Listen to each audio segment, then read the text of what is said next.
From water bottle to medical implant, from mobile to television, polymers are everywhere. They are the building block of modern life. But from where these polymers came and how they are shaping the life of the human beings, let us explore. I am Dr. Preeti Jain, Dean from Medicaps University. ये जो polymer है ये कैसे existence में आया और ये जो पॉलीमर वर्ल्ड है ये हमारी लाइफ को कैसे इफेक्ट कर रहा है, देखते हैं एक के बाद एक। जो पॉलीमर है, सिंथेटिक पॉलीमर की जब डिस्कवरी हुई 19th century, this century is known as the century of polymer. जब पॉलीमर की डिस्कवरी हुई 19th सेंचुरी में, and this is due to the property that is known as catenation. ये जो कैटिनेशन की प्रॉपर्टी है एक अमेजिंग प्रॉपर्टी है मटेरियल की, जिसमें सिमिलर एटम जैसे कि carbon atom, this carbon atom combines with the number of carbon atoms, और ये जो number of carbon atoms combine होके रिपीटेड यूनिट से पॉलीमर्स का फॉर्मेशन करेंगे। ये जो कैटिनेशन की प्रॉपर्टी है this is shown by only the carbon atom. यदि हम दूसरे एटम्स देखिए, ऑक्सीजन, तो ऑक्सीजन 3 तक कंबाइन हो सकता है, नाइट्रोजन 5 तक और सल्फर जो है 8। इससे ज़्यादा सिमिलर एटम्स जो है वो आपस में कंबाइन नहीं हो सकता है। लेकिन कार्बन जो है उसके पास एक प्रॉपर्टी है that is known as the catenation, और ये जो प्रॉपर्टी की जब डिस्कवरी हुई 19th सेंचुरी में, तो जितने भी पॉलीमर्स है they all came into existence. Nature is the biggest producer of polymers, जैसे कि प्रोटीन मॉलिक्यूल्स है, डीएनए मॉलिक्यूल्स है, या सेल्यूलोज है, या nucleic acids. These are all the natural polymers and nature is the biggest producer of this polymers. लेकिन 19th century के बाद जो सिंथेटिक पॉलीमर्स का फॉर्मेशन हुआ है, this polymers has change the life of the human beings. यदि हम देखें तो कोई भी लाइफ का ऐसा पार्ट नहीं है जहां हम बिना पॉलीमर्स के हमारी लाइफ को इमेजिन कर सकते हैं।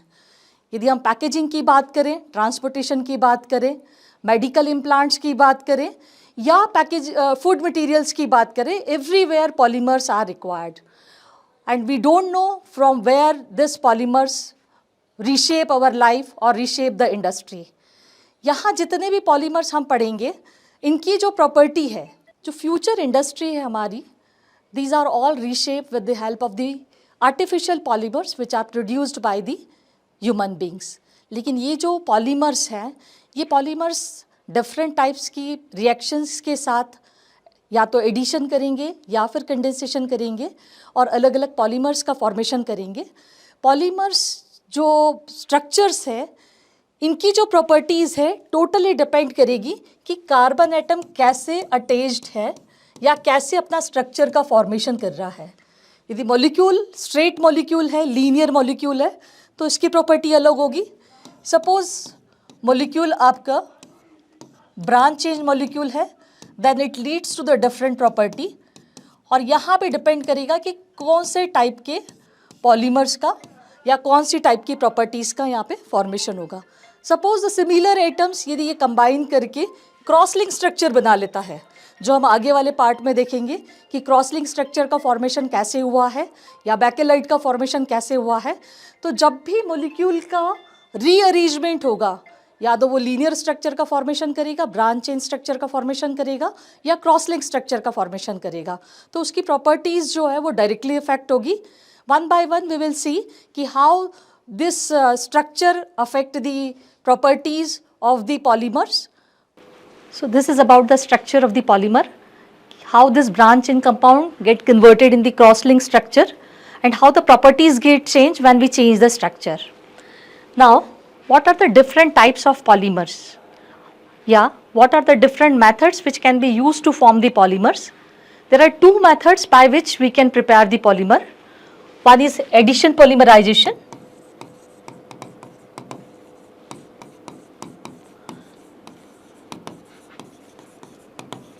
And second is condensation polymerization.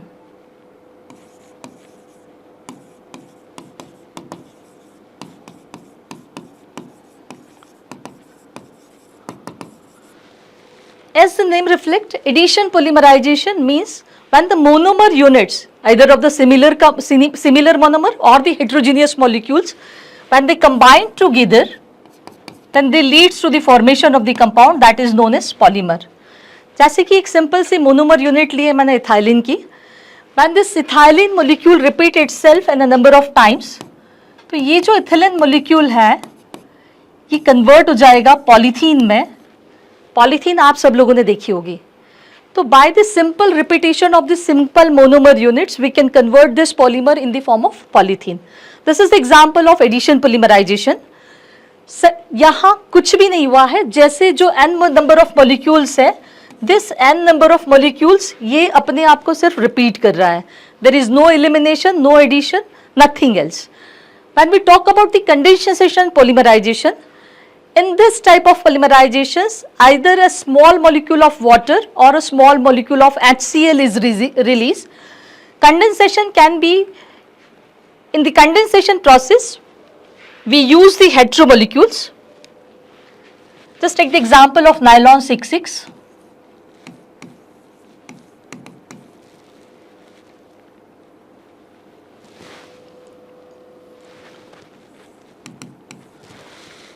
In nylon 6,6 molecules,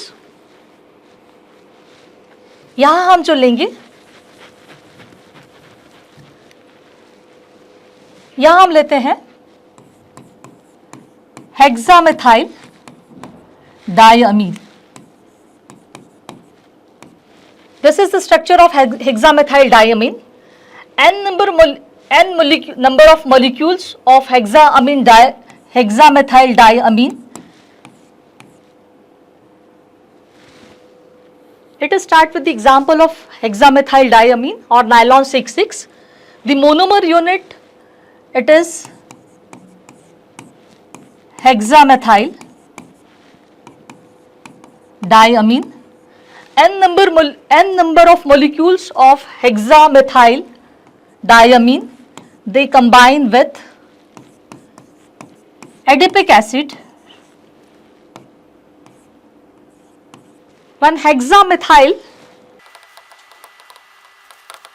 diamine molecule combined with adipic acid at about 280 degree centigrade temperature and high pressure, condensation process occurs. These two molecules combine and there is an elimination of water molecule. I have written this.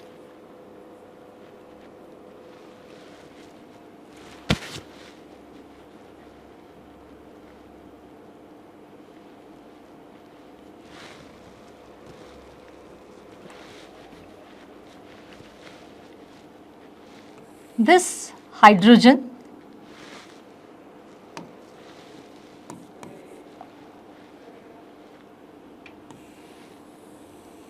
combine with this OH molecule and release the molecule, that is H2O, and these two molecules they combine together and form nylon 6,6.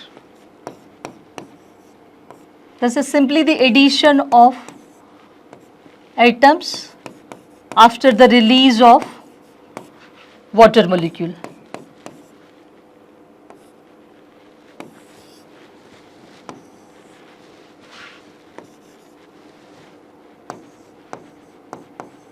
This is nylon 6,6. Normally what we did, we either mug up the polymer unit or we just get afraid of the polymers. How we can remember these polymers? There is very simple way.